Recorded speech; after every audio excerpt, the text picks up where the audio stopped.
Gloria a Dios. El Señor tiene que liberarnos. Si el Señor no nos libera, no seremos verdaderamente libres. Lo dice la palabra en Juan capítulo 8, versículo 36, que al que el Hijo os liberare, será verdaderamente libre. Y eso hay que escucharlo bien, porque tú podrás simular un cambio y aparentar delante del mundo que lo lograste, pero tu corazón y conciencia siempre vivirán oprimidos. Por eso hay gente que con todo y ser predicador caen en la misma debilidad, porque si no le dan espacio a Cristo para que lo libere de esa atadura, nada va a pasar. Y hay predicadores que son enfermos, pastores enfermos, profetas enfermos, evangelistas enfermos, que la gente se entera cuando suena el tablazo. Y creen ellos que autoliberándose, ellos podrán ser libres. Y buscan hasta ayuda psicológica muchas veces. Y no se trata de eso, se trata de nacer de nuevo, para que Cristo lo liberte. Porque hay mucha gente que están en las iglesias y lamentablemente no han logrado nacer de nuevo. Y si tú no logras nacer de nuevo, no serás completamente libre. No lo será. Amén. Y he visto cómo los espíritus se apoderan de las personas y adormecen sus conciencias a medida que pecan. Significa esto que ya es tanta la frecuencia de caer en el mismo pecado, que adormecen su conciencia y ya no sienten conciencia de pecado. Y eso es peligroso.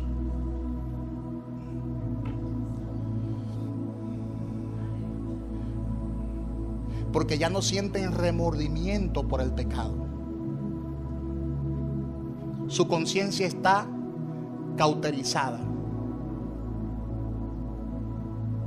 Y la buena ilustración de esto es el espíritu de mentira. La mentira muchas veces se convierte en un espíritu.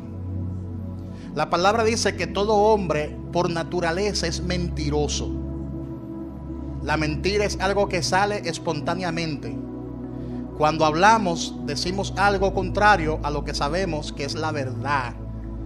Eso es mentira. Mentimos no solo con palabras, sino con actitudes. Y hasta con el silencio muchas veces mentimos. Muchos consideran que hay grados de mentira y creen que una buena motivación convierte la mentira en verdad o en menos mentira. Y de esa manera una mentira blanca es media verdad. Y así comienzan a mentir. Primero una mentirita blanca, después dicen otra mentirita verdecita, teniendo como resultado una amalgama de colores y un sinnúmeros de mentiras. Los nacidos de nuevo luchan mucho con la mentira. La mentira es algo bien frecuente en la iglesia, en todas las iglesias. Gente que ya con naturalidad mienten o exageran la verdad, y al exagerar la verdad se convierte en mentira. Una verdad exagerada se convierte en una mentira. El diablo los ve y dice: mira cómo van esos ejercitando su naturaleza carnal. ¿Y sabe qué pasa después? Si no trabaja con esta área, ¿sabe qué va a pasar? Caerán en un espíritu de mentira, de manera que la mentira estará tan arraigada que luego se te será bien difícil hablar la verdad. Y en la mínima cosa va a mentir. En la mínima cosa. Una mentirita piadosa es cuando nos llaman por teléfono: dile que no estoy aquí, pero tú estás ahí. Tú naciste de nuevo. Tú adoras a Dios. ¿Por qué tienes que mentir? Mejor di: no estoy disponible en este momento. Si me llaman, dile que me llamen más tarde. Pero no ponga al muchacho a mentir. Entre otras cosas.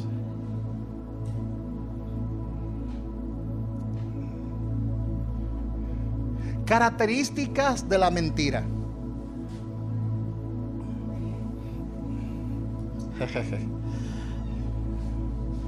Ay, Padre.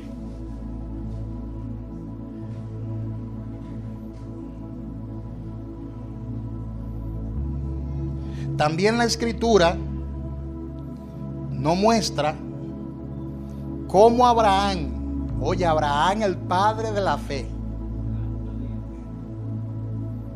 mintió. Mintió cuando dijo que Sara era su hermana, omitiendo que era su esposa. Eso está en Génesis 12:10 hasta el 20 y en Génesis 20 del 1 al 7. Y lo que primero fue una omisión por conveniencia, al paso del tiempo se convirtió en una característica. Vemos también después que Isaac, como herencia de su padre, hizo lo mismo, heredó ese espíritu de mentira. Génesis 26 del 6 al 11. Y todos conocemos que el hijo de Jacob, no solo era un gran mentiroso, sino engañador.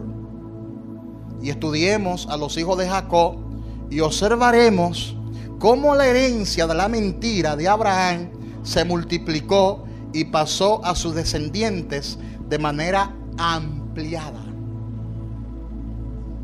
O sea que el hecho de que usted sea el escogido de Dios no significa que no va a tener problema con la mentira.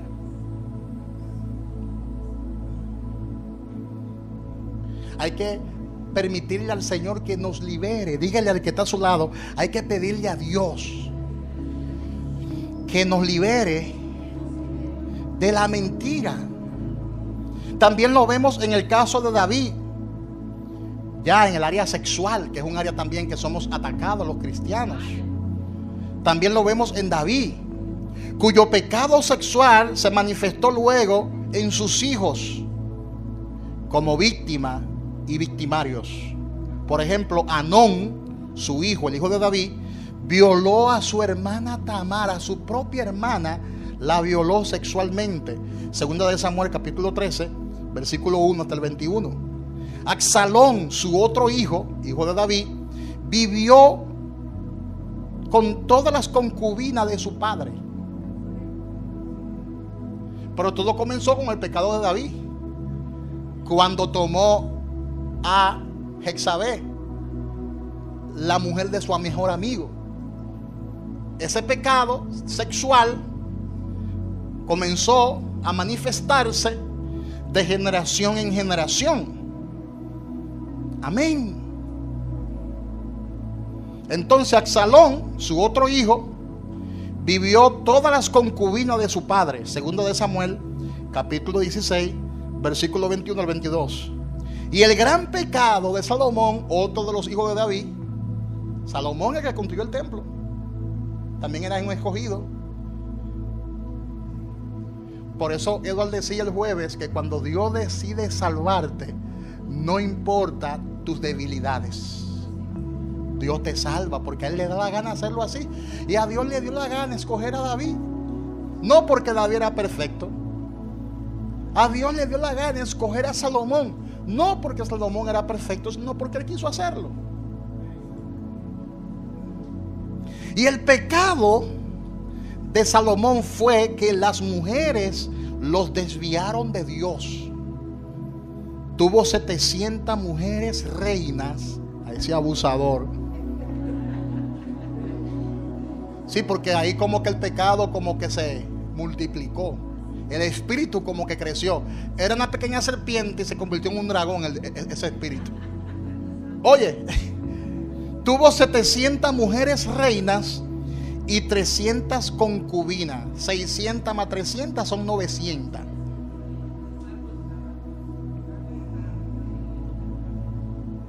Tuvo 700 mujeres y 300. No, son 1000 mujeres. Estaba sumando mal yo. 1000 mujeres, Padre amado. Lo mataron las mujeres. Ahora yo entiendo un versículo bíblico que dice: he hallado a la mujer. Eso es Salomón hablando. En un versículo bíblico él dice: he hallado a la mujer más amarga que la hiel. Imagínate, después de 1000 mujeres, tú te agitas. Tú te agitas, hermano. Y Salomón dice en otro texto: no le he negado nada a mi carne. Y algunos eruditos dicen que hasta otras cosas Salomón aprobó, porque se cansó de la mujer y quiso probar lo otro. Había que saber. No le negó nada a su carne. Dígale al que está a su lado: no le dé lugar a la carne, aunque tú seas hijo de Dios. Aplaude al Dios que vive. No le dé lugar. No importa que tú seas pastor. El pastor es un ser humano. No importa que tú seas apóstol. No importa que tú seas profeta. Usted es un ser humano. Si le da lugar a la carne, haga así conmigo. ¡Quick! Te embromaste. La conclusión de todo esto es que nuestro Dios es misericordioso y perdona la iniquidad, perdona la rebelión, perdona el pecado a millares, pero de ningún modo tendrá por inocente al malvado. O sea que cada pecado trae sus consecuencias. Eso está en Éxodo capítulo 34, versículo 7. Él juzga y paga. Y Él juzga la maldad de los padres sobre los hijos hasta la tercera y cuarta generación. Éxodo 25, ahí está. Hasta la tercera y cuarta generación. Nadie, absolutamente nadie, está exento de pecado, porque su naturaleza es pecaminosa. El asunto está en cuáles pecados practicamos. ¿En cuáles pecados practicamos? Por eso la palabra dice que no podemos practicar el pecado, porque fuimos libres. Diga conmigo: yo he sido libre del pecado. Echa a un lado las debilidades. No ejercite las debilidades. No le abra puerta, porque luego esas mismas puertas a veces no podemos cerrar con nosotros mismos, con nuestras propias fuerzas. Eso le pasó a un famoso evangelista que yo cito ahí, y obvio su nombre por asuntos de ética y estética. Él nunca fue liberado de la pornografía.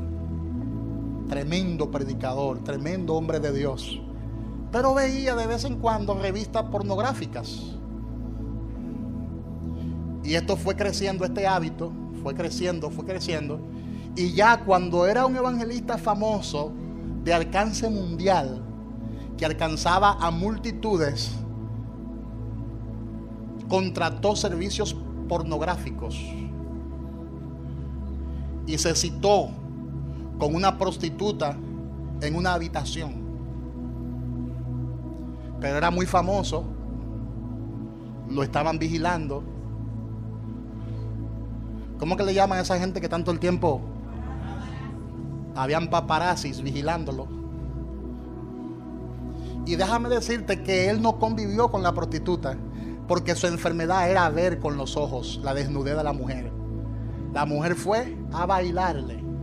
Él no la tocó nunca, pero aunque tú no la toques, hay un tipo de adulterio que se llama adulterio de los ojos. Por eso, aunque usted sea un hombre de Dios, si usted se dedica a ver con sus ojos cosas que no convienen, eso no es de Dios, porque eso es pecado. La palabra habla del adulterio del corazón y también de los ojos. Dice la palabra: el que mira a una mujer para codiciarla, ya adulteró con ella en su corazón. Eso significa que cuando usted ve a una hermana y usted con la imaginación y con la vista la desnuda, ella está vestida, pero usted en su morbosidad, como está mirando pornografía, porque casi siempre el que está atado por la pornografía es que hace esto. Una gente que no tenga problema con la pornografía no hace eso. Pero entonces el que está atado, el hombre morboso, que alimenta todos los días el morbo, que está atado por ese espíritu, ve a una mujer y con la vista la desnuda y se imagina cosas con ella. Está adulterando con esa mujer en lo más profundo de su corazón porque la está deseando. Y es como si conviviera con ella maritalmente. Bíblicamente hablando es así. Entonces usted, aunque haya nacido de nuevo, tiene que morir, dígale al que está a su lado, tiene que morir a lo terrenal. Por eso la palabra dice, hablando el apóstol Pablo, hace morir lo terrenal en vosotros. ¿Por qué? Porque después que usted nace de nuevo, tiene la capacidad de eso. Antes no, porque era un muerto espiritualmente hablando.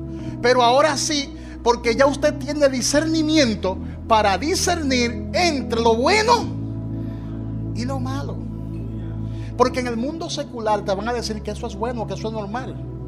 Es normal masturbarse, es normal codiciar a una mujer, es normal ver a una mujer y desearla. Eso es lo que te van a enseñar los psicólogos en el mundo secular. Incluso le enseñan a la pareja cómo masturbarse y cómo autosatisfacerse. Todo eso es normal en el mundo secular. Por eso hay que despertar a la realidad del mundo espiritual. Porque lo que es normal para el mundo, para Dios no lo es. Se fueron los aplausos aquí hoy.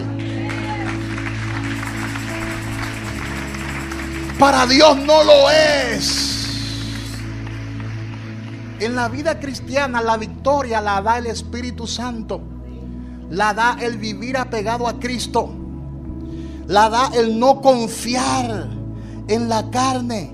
Porque la carne es débil. No confíe en la carne. La carne es débil. La carne es traicionera. Dígale al que está a su lado, la carne es traicionera. Pelliques la carne, así es así, porque usted ve que siente, la carne siente. La carne siente. La carne traicionera. No es que a los hombres de Dios no le gustan las mujeres, le encantan, pero han sometido su carne. Todos estamos en la misma. No importa que yo sea pastor, no importa que usted sea un miembro de la iglesia, no importa. Ante los ojos de Dios el pastor es igual que un miembro. Son seres humanos, sujetos a pasiones, sujetos a deseos. Elías, que era un profeta de Dios, también estaba sujeto a pasiones y sujeto a deseos. La Biblia dice: someteos pues a Dios, resistid al diablo y huirá de vosotros. Santiago 4:7. Al diablo hay que resistirlo con firmeza. Hay que poner cerrojo de hierro en Cristo Jesús. Póngale a su carne un cerrojo de hierro. Por eso yo le llamo al hombre carnal el hombre que vive debajo del sótano. Eso me lo enseñó alguien una vez, lo leí en un libro, que la carne es la que vive en el sótano. Hace muchos años, yo era un adolescente cuando yo leí ese libro, y la carne se mantenía debajo del sótano. No deje que la carne salga del sótano. Porque yo recuerdo con ese tiempo, yo estaba luchando como adolescente con la masturbación. Y nunca nadie me enseñó a cómo luchar con esto. Y yo tenía una lucha todos los días con este espíritu de masturbación. Era un jovencito de algunos 15, 16 años. Y Dios me reveló un día el espíritu de masturbación. Dios tuve una visión, estaba orando y estaba clamando al Señor. Y mientras estaba clamando al Señor, yo veo una babosa. No sé cuánto conocen la babosa, que viven en las piedras y se pegan de las piedras donde hay mucha humedad. Y yo vi en la visión la babosa gigante. Y esa babosa gigante se iba acercando y acercando y acercando. Y yo me quería despertar de la visión, pero no podía porque era un éxtasis. Y yo veía la babosa con ojos. La babosa, yo nunca en el mundo natural le he visto ojos, pero en la visión yo le vi los ojos. Y la babosa iba caminando lentamente hasta que llegó donde mí y me abrazó. Y se pegó como la babosa se pega de la piedra. Y yo me quería deshacer de la babosa y no podía, hasta que clamé a Jesús y dije: Jesús, líbrame de este demonio. Y ahí me desperté. salí del éxtasis y el Señor me dijo: ese es el espíritu de masturbación. Porque yo le pregunté al Señor: ¿qué es eso? ¿Qué fue lo que tú me mostraste? Y el Señor me dijo: se llama espíritu de masturbación. Y cuando yo llegué en sí de esa visión, cuando yo llegué en sí, yo estaba oliendo el semen. El olor del semen lo estaba oliendo en los aires. El Señor me trasladó a otra dimensión y me enseñó que eso era un espíritu. Y en ese tiempo yo comencé a darle conferencia a los jóvenes que me invitaban, cuando me invitaban a los campamentos, y yo le hablaba acerca de lo que la Biblia dice acerca de la masturbación, porque Dios me reveló que en el ámbito espiritual hay muchas cosas que uno ignora, pero que desagradan a Dios. Dígale al que está a su lado: el Señor quiere que al hombre del sótano, que se llama la carne, tú le pongas cerrojo de hierro en Cristo. Dígale al que está a su lado: tiene que ponerle cerrojo a la carne, porque la carne es traidora. El profeta Jeremías lo dice de la siguiente manera: engañoso es el corazón más que todas las cosas, y perverso, ¿quién lo conocerá? Eso está en Jeremías 17:9. ¿Quién lo conocerá? Hay quienes dicen conocer la carne. Los psicólogos y sociólogos que estudian todo lo relativo a las relaciones humanas, a la conducta humana, han desarrollado ramas de estudios y diversas teorías acerca del comportamiento del hombre.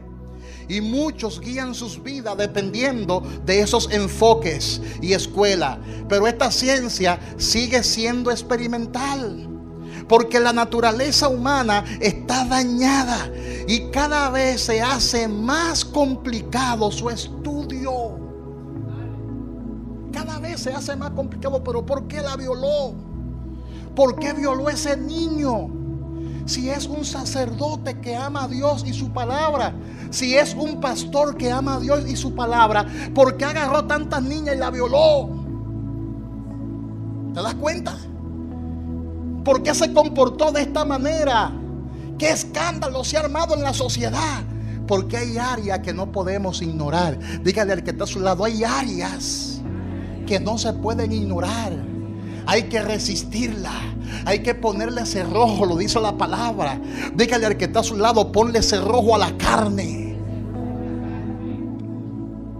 Tenemos una naturaleza humana dañada y cada vez se hace complicado este asunto. La Biblia dice en Mateo 24:12: y por haberse multiplicado la maldad, el amor de muchos se enfriará. Cada día aparecen nuevas ramas de estudio del comportamiento, dependiendo en qué aspecto de la conducta humana se enfoca. Porque todavía no se ha dicho la última palabra. Y la última palabra siempre la tiene Dios.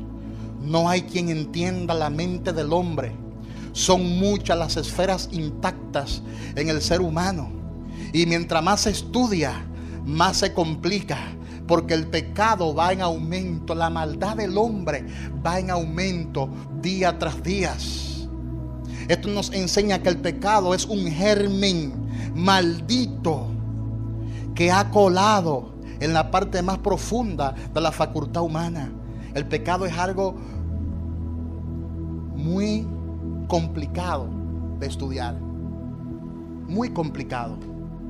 Muy complicado, porque a veces hay gente que están en un ayuno y en oración y de ahí salen a pecar. De ahí salen a depravarse, señores. Ay, Dios. Porque el pecado es como un germen maldito, es como el virus del COVID-19, es algo inexplicable. Y penetra la parte más profunda de la facultad humana. Y de allí salen todos los venenos mortales. Pues como serpiente venenosa se aloja en lo más profundo de nuestro ser. La tenemos por dentro. Esa serpiente venenosa que heredamos de Adán la tenemos por dentro. No importa que usted haya nacido de nuevo, la carne estará contigo siempre. Pablo lo dijo: miserable de mí, ¿quién me va a librar de esta serpiente? ¿Quién me va a librar de este cuerpo de muerte? Por eso es que necesitamos cada día andar en el Espíritu. Tenemos que conocer todo lo que Dios nos ha dado, fortalecer el hombre interior. Estoy terminando ya, quizás no la dé completa. Usted quizás dentro de poco tendrá todo este material en un libro completo, porque hay muchas cosas profundas que se toman tiempo explicarlas. El germen del pecado, eso se toma tiempo explicar eso. Pero mientras más información usted reciba, más capacidad tendrá de lidiar con eso,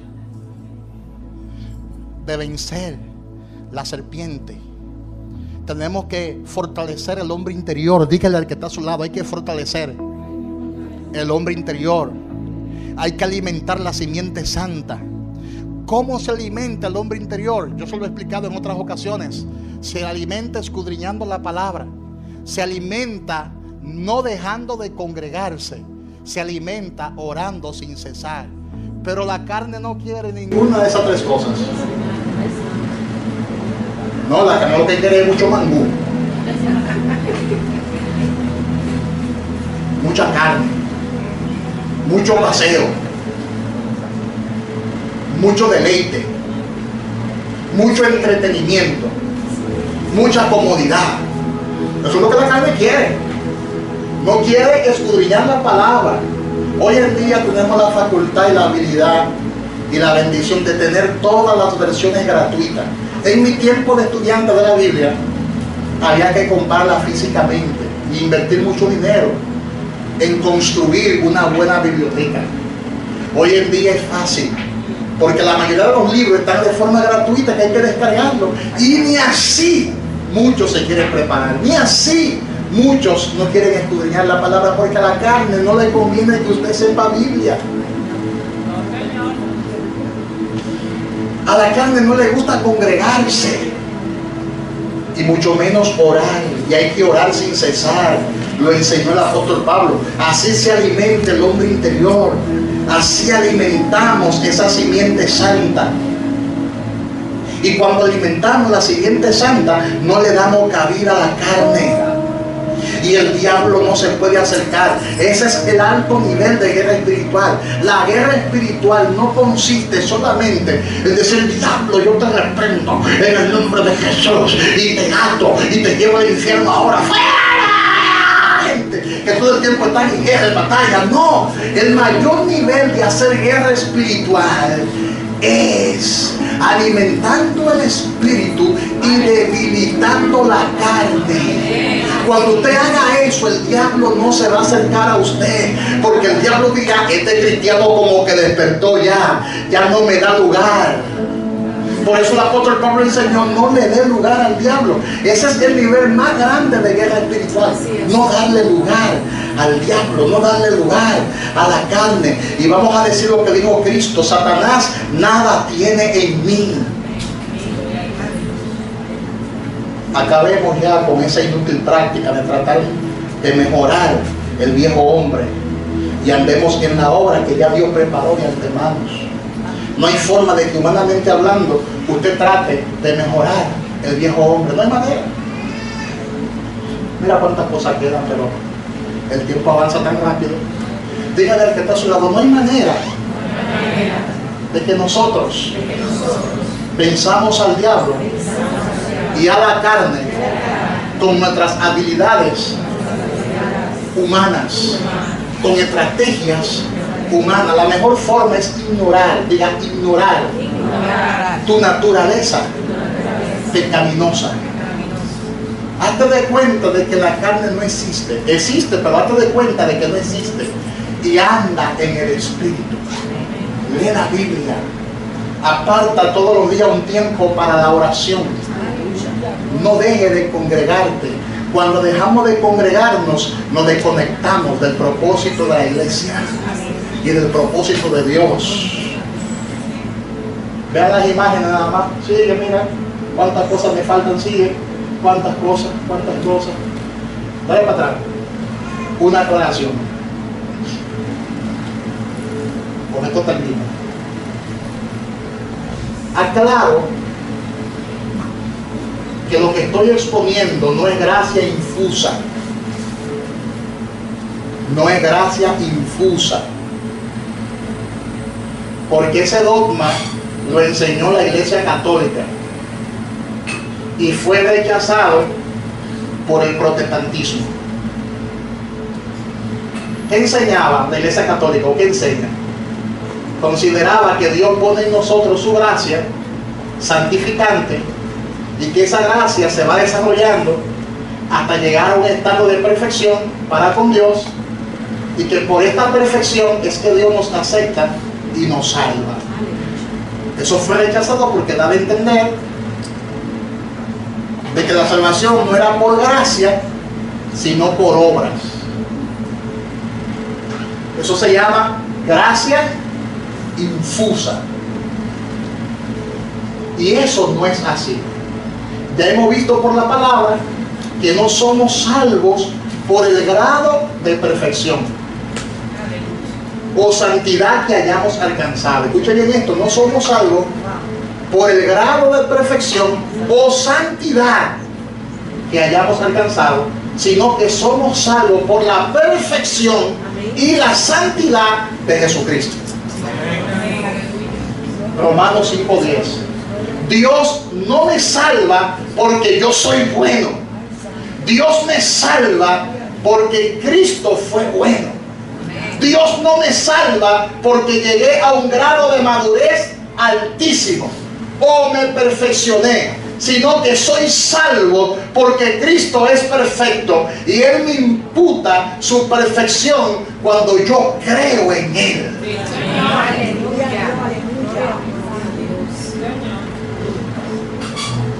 Amén.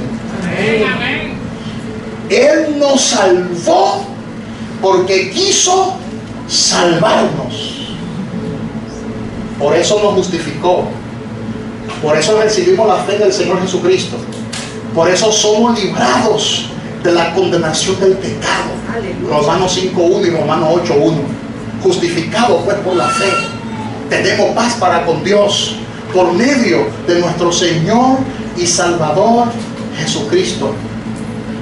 Ya la obra está consumada en Cristo. Por esa obra soy resucitado con Dios, soy reconciliado con Dios, recibo el derecho a la vida eterna y soy declarado tratado como justo delante de los ojos de Dios, el Padre. No por mi perfección, sino por su perfección. No por mi justicia, sino por su justicia.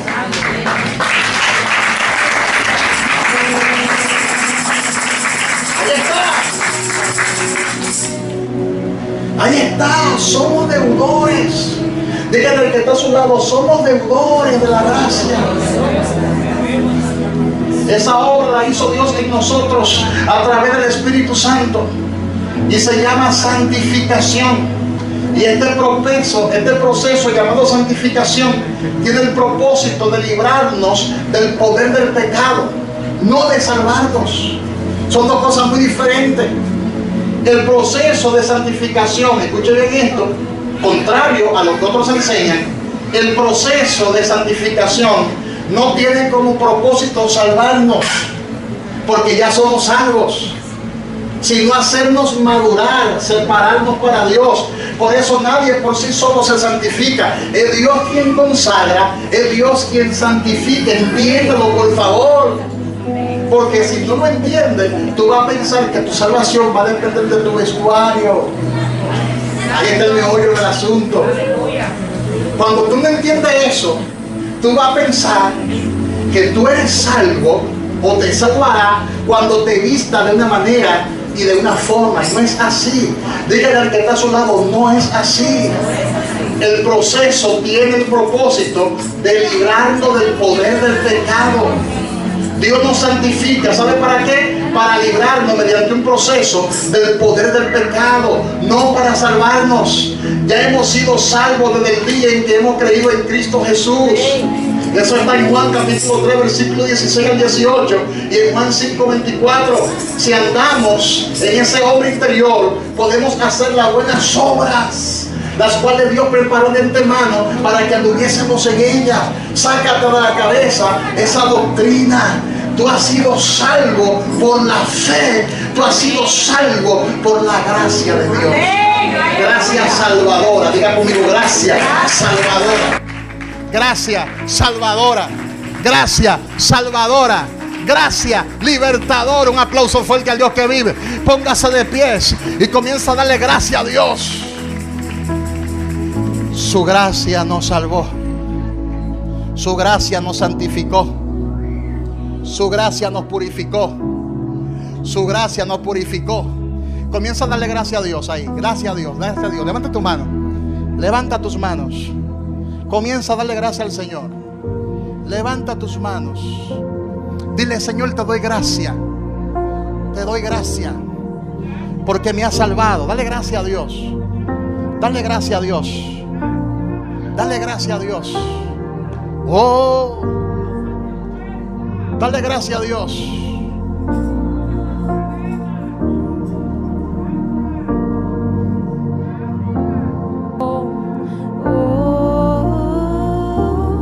Me envuelves hoy con una canción, melodías de amor. Gloria a Dios. Tantas libertades. Levanta tus manos. En mi adversidad, hasta que huya el temor y me envuelves hoy con una canción, melodías de amor. Oh, levanta tus manos. Tantas libertad en mi adversidad, hasta que huya el temor. Si hay alguien aquí que desea entregar su corazón a Cristo, Ya no soy más un esclavo de este es el momento. Gloria a Dios. Este es el momento. Un aplauso por la persona que pasa. Un aplauso por la persona que pasa. Fuerte, fuerte, fuerte, fuerte. Qué bueno. Dios te bendiga. Un aplauso fuerte. Alguien más desea. Alguien más desea entregar su corazón a Cristo en este momento. Ya todos lo tenemos aquí adentro, todos. Todos tenemos a Cristo.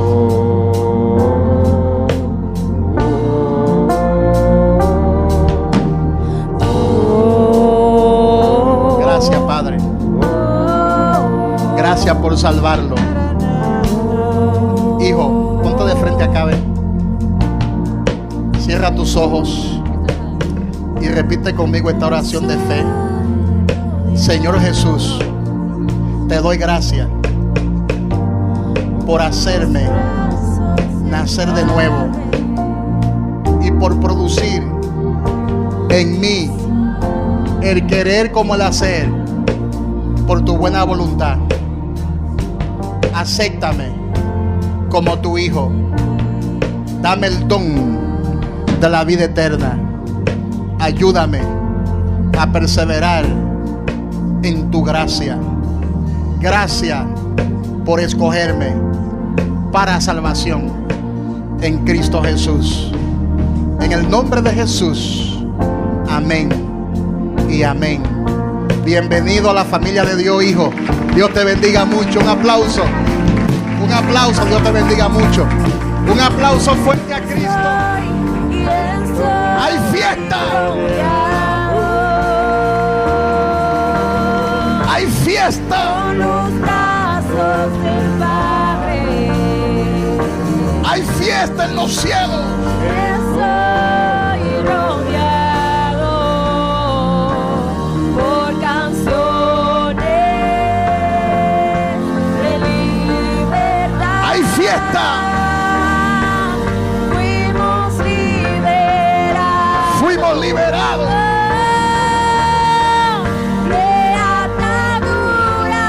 Fuimos liberados. Cántalo. Somos los hijos y las hijas. Cantaremos.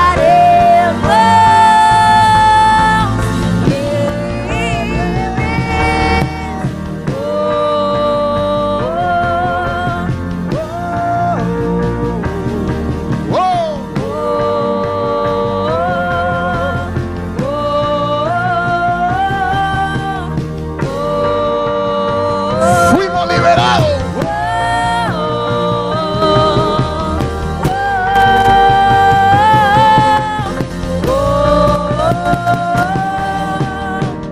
Abriste el mar para que yo camine. Levanta tu mano y adórale. Me rescataste y yo cantaré.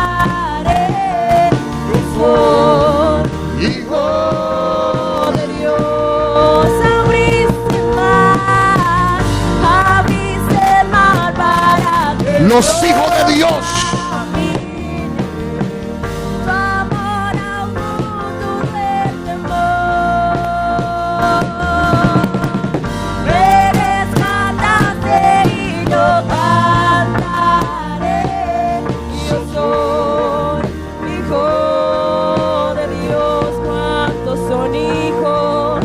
Yo soy hijo de Dios. Yo soy. Yo soy hijo de Dios. Dale un aplauso fuerte al Señor. Fuerte el aplauso para Jesús.